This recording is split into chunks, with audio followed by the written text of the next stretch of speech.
प्रसाद मौर्य, दारा सिंह चौहान और धर्म सिंह सैनी जैसे बड़े भाजपाई नेताओं को पार्टी में शामिल कराकर ये नैरेटिव खड़ा करने का प्रयास किया था कि सारे बैकवर्ड नेता बीजेपी छोड़ रहे हैं। लेकिन समाजवादी पार्टी और अखिलेश यादव दोनों को ही बुधवार को भारतीय जनता पार्टी ने बड़ा झटका दिया है।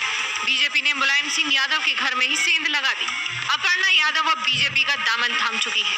राजनीतिक विश्लेषकों का मानना है कि इसमें परसेप्शन की लड़ाई में भारतीय जनता पार्टी को बढ़त मिल गई है। लेकिन आपको जान लेना चाहिए कि आखिर अपर्णा यादव ने अपने ही परिवार के खिलाफ बगावत क्यों की, क्या है इसके पीछे की बड़ी वजह। और मेरे चिंतन में हमेशा राष्ट्र सबसे पहले है।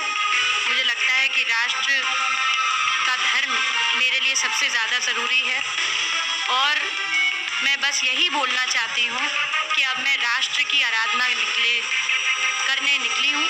दरअसल अपर्णा यादव की सपा छोड़ने और बीजेपी ज्वाइन करने के पीछे एक बड़ा कारण लखनऊ कैंट की सीट को माना जा रहा है। अपर्णा इस सीट से साल 2017 का चुनाव लड़ चुकी हैं और उन्हें उस वक्त 61,000 से ज्यादा वोट इस सीट पर मिले थे। साल 2022 के लिए भी उन्होंने इसी सीट के लिए दावेदारी पेश की थी। लेकिन खबरें हैं कि अखिलेश यादव अपर्णा यादव को ये सीट देने के पक्ष में नहीं थे। 2017 के चुनाव में भी अखिलेश यादव अपर्णा को टिकट नहीं देना चाहते थे, लेकिन पिता मुलायम सिंह के दबाव के चलते उन्होंने टिकट दे दी थी। लेकिन अब अपर्णा यादव ने बीजेपी के साथ जाने का फैसला कर लिया। यूपी की राजनीति को अगर सियासी चश्मे से देखा जाए तो अपर्णा का बीजेपी में शामिल होना चौंकाने वाला फैसला नहीं है। सब लोग जानते थे कि देर सवेर अपर्णा बीजेपी में शामिल हो सकती है। उन्होंने पिछले 5 साल में ही राज्य के सीएम योगी आदित्यनाथ से अपनी नजदीकियां बढ़ा ली थी। राम मंदिर में 11 लाख रुपए का दान देकर उन्होंने जता दिया था कि वो सपा के रास्ते पर नहीं चलने वाले। अगर इसमें परसेप्शन यानी धारणा की बात की जाए तो कहा जा रहा है कि भगवा दल को बढ़त मिल गई।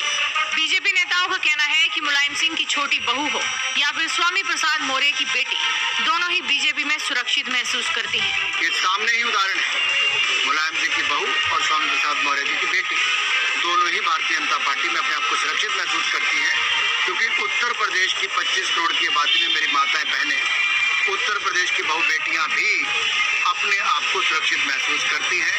मोदी जी योगी जी की सरकार में राज। और अब अपर्णा यादव के बीजेपी में जाने से यादव कुंड में फूट का बड़ा संदेश जा रहा है। ये वैसी स्थितियां बनती जा रही हैं जो साल 2017 के विधानसभा चुनाव में हुई थी। उस दौरान अखिलेश यादव और उनके चाचा शिवपाल का झगड़ा खुलकर सामने आ गया था।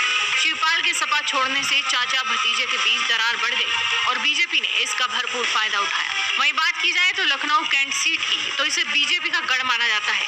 साल 2017 में कांग्रेस से आई रीता बहुगुणा जोशी ने बीजेपी के टिकट पर यहां से चुनाव लड़ा था और यहीं से विधायक भी चुनी गई थी।